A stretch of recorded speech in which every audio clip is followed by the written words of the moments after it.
3월 30일 월요일 아침 송은재TV 시작합니다. 먼저 제가 어제 방송했던 내용에 대해서 사과 말씀을 드려야 하고 정정 보도를 해야 합니다.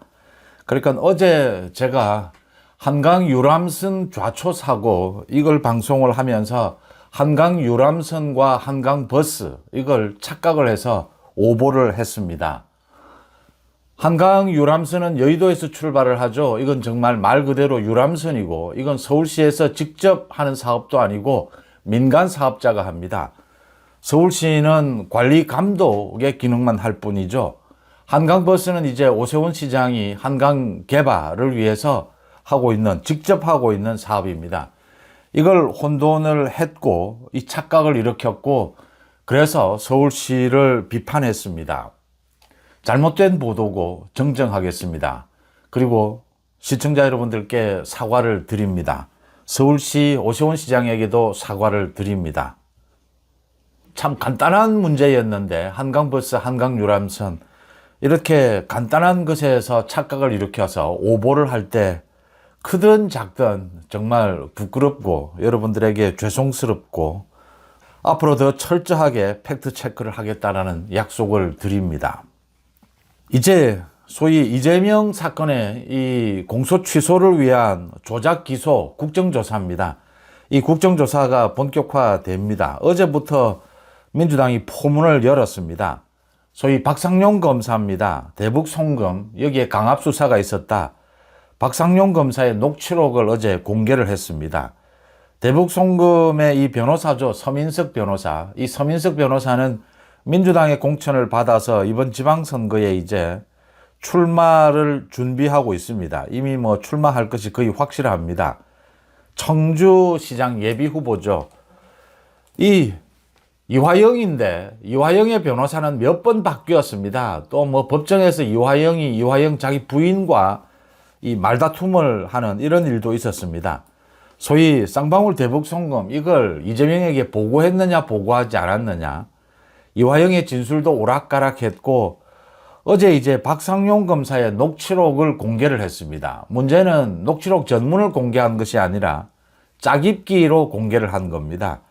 박상용이 소위 강압수사를 했다, 회유를 했다라는 내용입니다.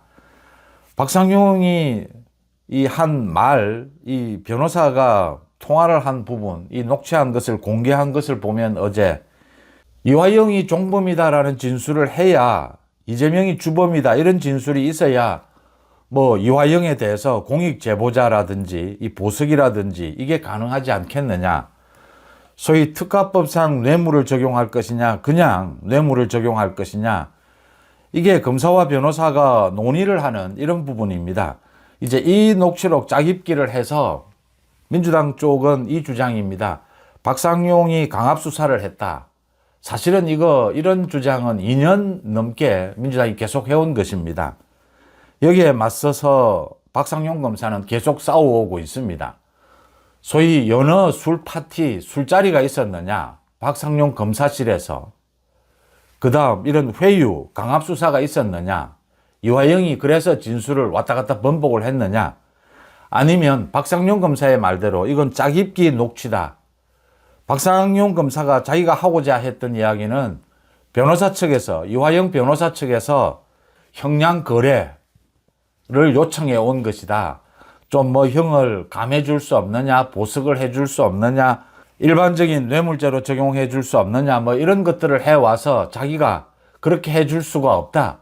선처를 해 줄 수 없다. 이렇게 설명하는 과정에서 이 말이 나온 건데 이 말만 쏙 빼내서 이렇게 짜깁기로 편집을 하다 보니까 이 왜곡을 하고 있는 것이다. 이런 주장을 하고 있습니다. 2년 전부터 이 민주당은 이렇게 왜곡해서 가짜 선동, 가짜 주장을 계속하고 있습니다. 여기에 박상용 검사도 계속 맞서 싸우고 있습니다. 이제 국정조사가 본격화되면 박상용 당시에 검사실도 찾아가서 연어 파티가 있었느냐 이 녹취록 계속해서 또 이걸 가지고 민주당은 왜곡을 할 겁니다. 민주당에서는 지금 소위 대장동 일당입니다. 이재명의 공범들이죠. 김만배, 남욱, 정영학 모두 이런 사람들을 또 증인으로 부르겠다라고 합니다. 국회로. 아마 필요하면 이화영도 또 부르게 될 겁니다. 이런 지금 이재명의 공범들을 모두 부르겠다. 뭐 7가지 사건입니다. 이 문재인 정권 때 있었던 일까지 전부 뭐 조작 기소를 했다. 이런 내용들입니다. 꼭 이렇게 녹취록이 등장을 합니다. 대북 송금에는 박상용 검사의 녹취록, 또 대장동 재판에는 정영학의 녹취록, 뭐 엄청난 양도 엄청납니다. 녹취록 전문을 공개하면 국민들이 녹취록 전문을 모두 들으면 명료하게 드러나게 됩니다. 대장동 일당이 이야기하는 뭐 검찰이 뭐 배를 째겠다라고 했다 뭐 이런 것들, 이 대장동 범죄가 모두 드러나게 될 겁니다. 박상용 검사의 녹취록을 모두 전문을 공개하면 대북 송금 강압수사 어느 쪽에서 지금 회유를 하려고 했느냐, 어느 쪽에서 형량 거래를 하려고 했느냐라는 게 모두 드러날 겁니다. 그런데 민주당은 모두 공개하지도 않습니다. 또 모두 공개해도 그걸 다 듣고 국민들이 다 듣고 있을 겨를도 없습니다.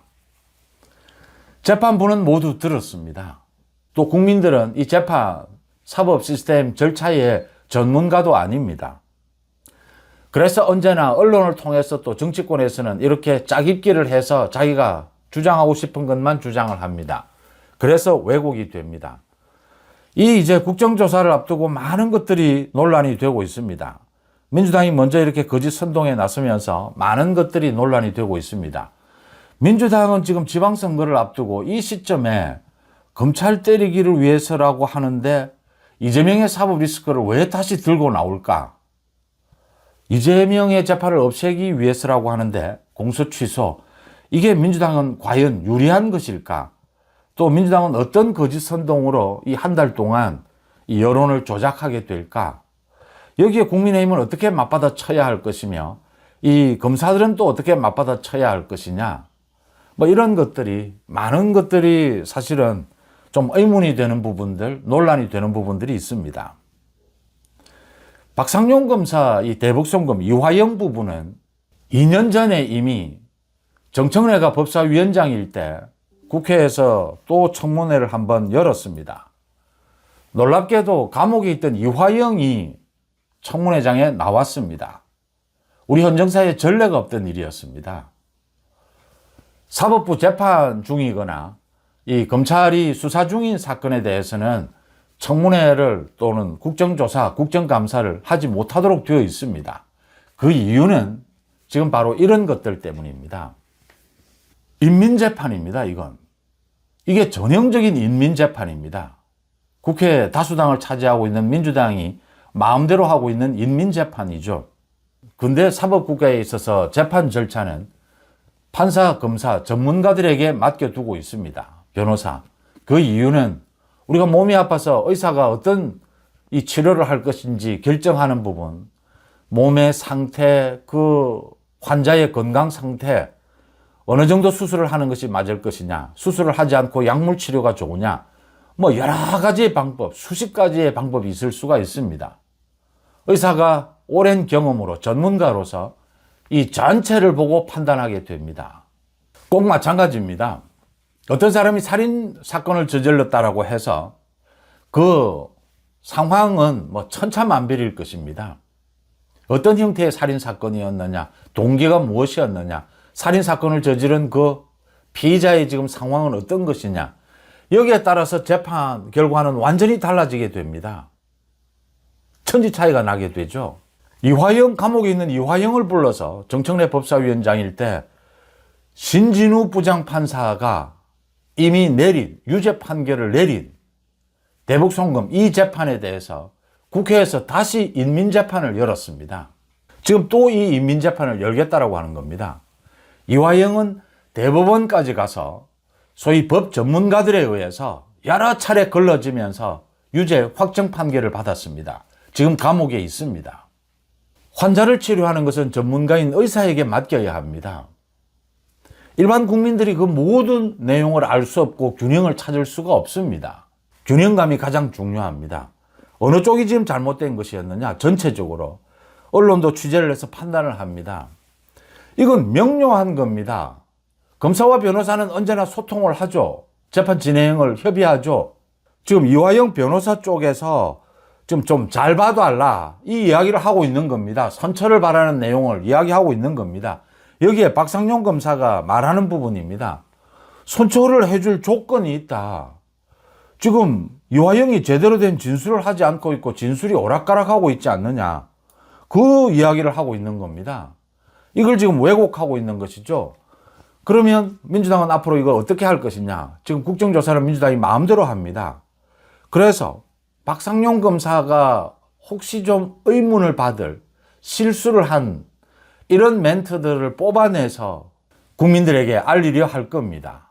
소위 박상용 검사의 뭐 잘못된 행태를 조그마한 것을 꼬집어내서 이 대대적으로 선동을 하게 될 겁니다. 전체적으로 박상용 검사는 제대로 된 수사를 했는데 부분적으로 잘못된 것을 부각시켜서 이 검사들이 이런 식의 수사를 해왔다라고 선전을 하게 될 겁니다. 이걸 어떻게 막을 것이냐. 하나씩 풀어가 보겠습니다. 지금 지방선거를 앞두고 이재명의 사법 리스크, 이게 부각될 수 있는 민주당은 왜 이런 국정조사를 하게 될까? 공소취소를 노리게 될까? 민주당의 검찰 때리기입니다. 민주당은 지금 검찰 때리기를 하는 것이 강성 지지층에 또 민주당 지지층에 또 이재명에게 나쁘지 않다. 검찰은 이미 해체시켜 놓았다. 검찰은 이미 반격을 할 힘을 잃었다. 그래서 손해볼 것이 없다. 지금 싸움은 이제 강성 지지층 양쪽 모두가 아니고 전체 일반적인 국민들이 대상입니다. 이 일반적인 국민들을 대상으로 해서도 손해볼 것이 없다. 거짓 선동을 할 수 있다. 민주당은 이 계산을 한 겁니다. 사실 이재명 정권의 가장 아킬레스건은 사법 리스크입니다. 이재명의 선거법 위반 재판 재개, 이재명의 위법 사안입니다. 이재명에 대해서 지금 영남권에서도 뭐 이재명이 얄밉고 교활하지만 이재명이 뭐 일은 좀 그런 대로 하는 것 같다. 이런 평가가 나온다. 제가 가장 두려워했고 우려했던 부분입니다. 이재명은 일을 잘하지 않습니다. 이재명은 범죄를 잘 저지를 뿐입니다. 거짓 선동을 잘할 뿐입니다. 이러한 사실은 이재명 독재, 민주당 독재가 완성되고 난 다음에 이제 본격적으로 다시 드러나게 될 겁니다. 확인하게 될 겁니다. 이재명의 이런 여러 가지 거짓 선동에 따라서 이재명의 사법 리스크가 자꾸만 묻혀집니다. 조희대 사법부가 제대로 대응하지 못하면서 이 사법 리스크가 자꾸만 묻힙니다. 그렇지만 이 사법 리스크를 자꾸만 끄집어내야 합니다. 이재명 정권의 아킬레스건입니다.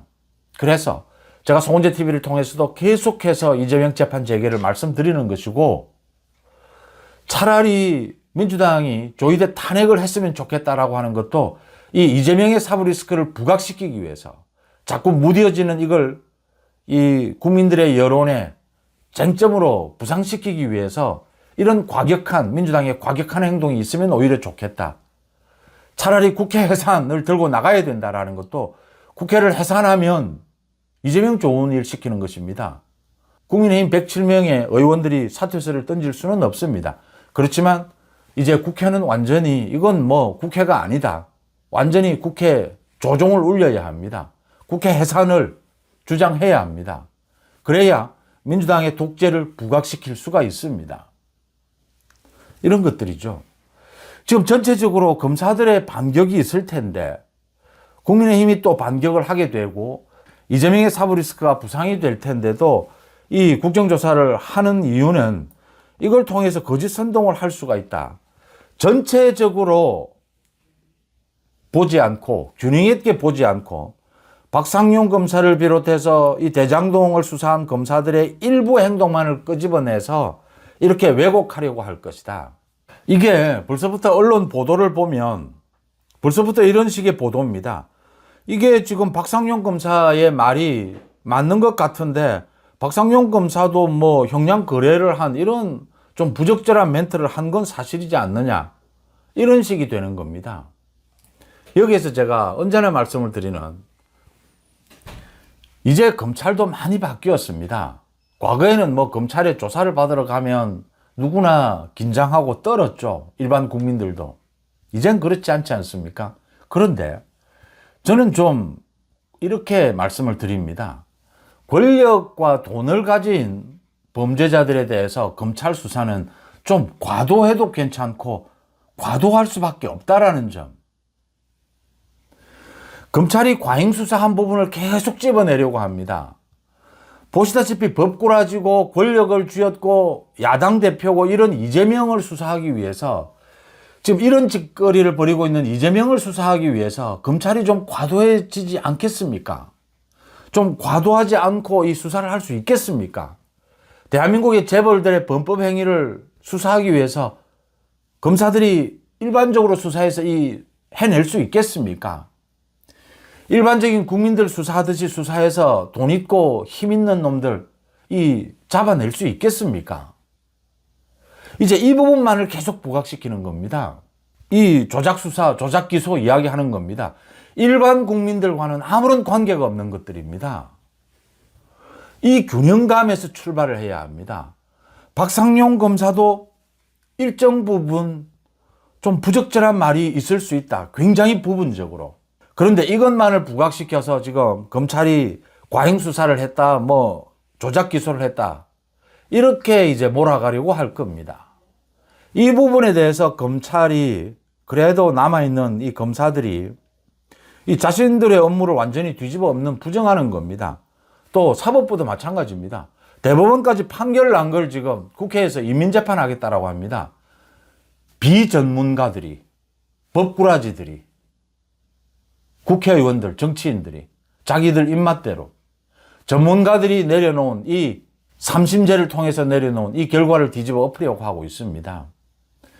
균형감 있게 봐야 된다라고 하는 점입니다. 균형감 있게 보면 이 대북 송금은 유죄입니다. 마찬가지입니다. 이 대장동 비리 유죄입니다.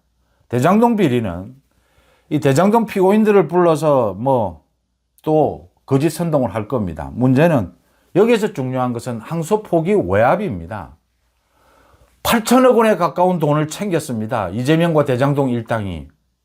이걸 항소 포기를 해서 8천억 원을 지금 민사소송을 통해서만 받을 수가 있게 되어 있습니다. 제대로 다 받을 수가 없습니다. 이 대장동 일당 지금 봐주기 하겠다라고 하는 것입니다. 항소 포기 외압이 쟁점입니다. 대장동 일당에 대해서는 이미 1심 판결이 나왔습니다. 또 이 녹취록을, 정영학 녹취록을 또 짜깁기를 해서 많은 주장들을 할 겁니다. 이미 오래전에 주장했던 것입니다. 이 대장동 일당이 검사들이 자기들 배를 째겠다라고 한다. 배 째라 식이냐? 그러면 너 정말 배 쨘다?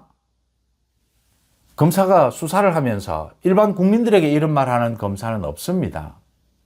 그런데 이 권력형 비리들, 힘 있는 이 정치인들, 이재명 법꾸라지들, 이 검사들이 수사하면서 어느 지금 대한민국의 감옥에 있는 그 많은 도둑놈들이 누가 지금 검찰에 와서 순순히 자기가 이거 잘못했다라고 털어놓는 도둑놈이 누가 있습니까? 모두 거짓말하거나 모두 자기는 잘못 없다 발뺌하고 모두 변명합니다. 이 수사를 어떻게 해야 되겠습니까? 그 중에 나왔던 말, 배째라라고 그런 식으로 나오면 배 짤 수밖에 없다. 너 정말 큰일 난다. 이렇게 이야기한 것, 그 부분만 빼서 이 균형감입니다. 이 부분을 보려면 사실은 전문가가 이 많은 시간을 들여서 전체를 다 들여다봐야 합니다. 이 언론사 기자들도 마찬가지입니다. 정치인들은 언제나 왜곡합니다. 자기 입맛에 맞는 대로. 이건 항소 포기 외압이 핵심입니다. 박상용 검사의 녹취록이 전문이 공개가 되고 균형을 찾게 되면 이건 이재명의 대북 송금, 이재명이 주범이라는 것이 드러날 뿐입니다. 역풍이죠. 이재명 재무든 파는 것이죠. 대장동 마찬가지입니다. 항소 포기 외압, 이런 일이 어떻게 일어났느냐라는 역풍이 불 뿐입니다. 이재명의 사법 리스크가 부각될 뿐입니다. 이제 국민의힘 검찰 측에서는 이 검사들, 아무리 지금 검찰이 해체됐다라고 하지만 이 검사들은 박상용을 비롯해서 자기가 검사로서 한 자기 일을 완전히 부인하는 것입니다. 존재 자체를 부인하는 것이죠. 맞서 싸워야 합니다. 그런데 민주당은 자기들이 마음대로 한다라고 해서 교묘하게 일정 조정, 또 자기들이 숫자가 훨씬 많습니다. 이 특위에. 이 물량 공세, 왜곡을 통해서 뭐 입틀막을 해 가면서 자기들에게 유리한 선전선동만을 하게 될 겁니다. 이재명의 사법 리스크를 포기해서는 안 됩니다. 이재명 정권의 가장 큰 약점은 이재명의 사법 리스크입니다. 제대로 된 재판 재개입니다. 조희대 사법부가 지금 주춤거리고 있지만 이걸 끝까지 포기해서는 안 됩니다. 마지막까지. 이건 보수 우파 전체가 동의하는 것이고 대부분의 국민들이 이재명의 사법 리스크, 재판 재개는 동의하는 부분입니다. 앞으로 한 달 동안 이 국정조사를 통해서 국민의힘이 역전할 수 있는 계기를 만들어야 한다. 장동혁 대표도 이제 계속해서 매일같이 메시지를 내놓고 있습니다. 지금 이틀째, 사흘째 내고 있는 메시지의 주제는 이재명의 사법 리스크입니다. 민주당의 사법 리스크입니다. 범죄자다. 지금 출마해 있는 사람들 전부 범죄자들이다. 부산의 전재수, 경남의 김경수, 지금 경기도의 김용 전부 범죄자들입니다. 이재명이 범죄자니까 이걸 계속 부각을 시키고 있습니다. 잘하고 있는 것이고요. 검찰도 맞서 싸우게 될 것이고 민주당은 유리하다라고 판단해서 지금 이 국정조사를 밀어붙이고 있는데 이게 이재명의 사법 리스크만을 다시 부각시키는 이재명의 재판 재개 위험성만을 높이는 그런 계기로 만들어야 한다라는 점입니다. 이걸로 국민의힘이 다시 이 승기를 잡는, 다시 뭉칠 수 있는 기회도 잡아야 한다. 그 한동훈입니다. 한동훈을 쫓아냈지만 친한계는 여전히 남아있고 이번 지방선거에서도 소위 친한계라고 하는 사람들이, 많은 사람들이 경쟁력이 있습니다. 지금 뭐 오세훈도 있고 지금 뭐 유승민도 저 경기도에 출마할 건지 출마하지 않을 건지, 대구도 지금 복잡해져 있습니다. 대구도 저 주호영이 끝까지 무소속 출마를 이야기하고 있고 이진숙도 지금 뛰고 있고 이런 상황이 되어 있습니다. 이런 상황에서 힘드니까 이제 이정현 공천관리위원장이 자기가 지금 뭐 후보도 없는 저 광주 전남에 출마를 하겠다. 이정현이 잘한 결정입니다. 광주 전남, 호남에 대해서 국민의힘도 보다 많은 투자와 신경을 써야 합니다. 그 호남에서 뭔가 실적을 올리기 위해서가 아니라 수도권 또 영남 전국 정당을 지향하는 국민의힘의 경쟁력을 위해서라도 호남을 절대로 비교하면 민주당이 DJ 시절부터 부산 경남을 파고들었던, 그래서 20년 30년 뒤 지금은 부산 경남의 지형도 많이 바뀌었습니다. 이런 부분 이정현의 이정현이 자기가 먼저 희생을 하겠다, 희생이 되겠다. 이 대구의 주호영에게 하는 이야기죠. 육선을 한 주호영이 대구시장도 또 해야겠다라고 하는 것, 저걸 어떻게 찬성할 수 있겠습니까? 대구에 많은 주호영 지지하시는 분들도 계시겠지만 전 저건 찬성할 수가 없습니다. 컷오프의 기준이, 방식이, 절차가 문제가 있었는지 없었는지는 이제 재판 가처분 결과로 나오게 되겠지만, 이런 부분에 있어서 그 한동훈이 이번 이 대북 송금에 자기를 증인으로 불러라. 그런데 민주당, 국민의힘 아무도 부르지 않고 있습니다. 한동훈이 가장 많이 알고 있고, 한동훈이 이재명 이 구속영장 체포동의안도 한동훈이 국회에서 통과시켜서 이 영장실질심사를 받게 했습니다. 한동훈이 이재명 사법 리스크에 이게 조작 기소라면 한동훈이 주범입니다. 한동훈을 불러야죠. 민주당이 왜 한동훈을 부르지 못합니까? 한동훈도 이제 한 일주일 전부터 국민의힘 공격 이런 건 전혀 하지 않고 계속해서 이 부분입니다. 이 자기를 증인으로 불러달라. 이재명 사법 리스크 이것만을 때리고 있습니다. 장동혁 당연히 때리고 있고 한동훈도 이 부분만을 때리고 있습니다. 한동훈이 조국과 또 어그로를 떤다라고 하죠. 조국에 대해서 나를 피하지 말라. 조국이 또 욕설을 했죠. 이렇게 하는 부분. 저건 더 큰 건 제가 전에도 한번 말씀을 드렸습니다. 이 두 사람이 관심을 끌려면 저 둘이가 싸워야 계속 언론에 관심을 끕니다. 한동훈은 계속해서 선거 지원, 이 이재명 사법 리스크 때리기에 집중하는 것이 맞습니다. 그렇게 해 가면 이제 보수 전체가 이 이재명의 사법 리스크를 놓고 싸우고 또 하나로 뭉쳐야 합니다.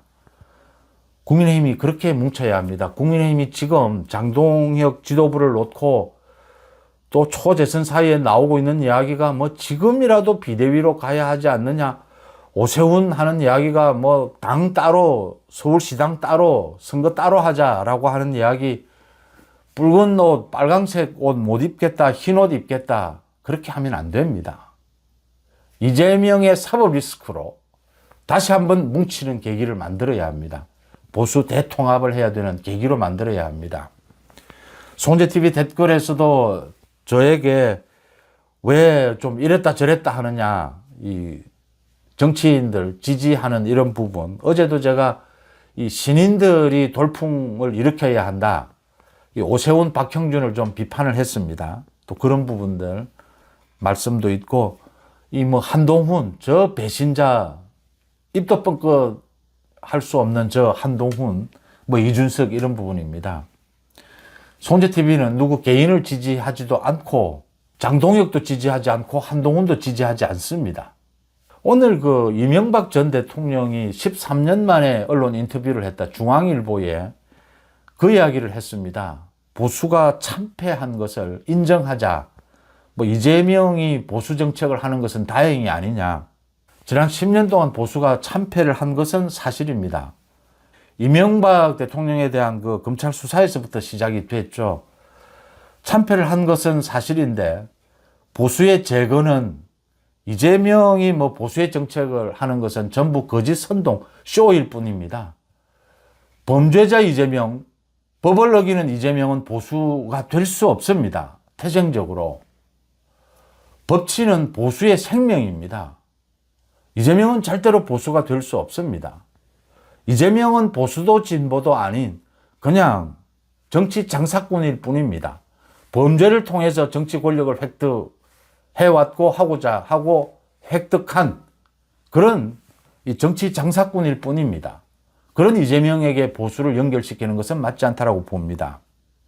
저는 보수가, 대한민국의 70%가 넘는 보수가 대한민국의 이만큼의 발전, 이 산업화, 민주화를 이뤄냈다라고 자부합니다. 평가합니다.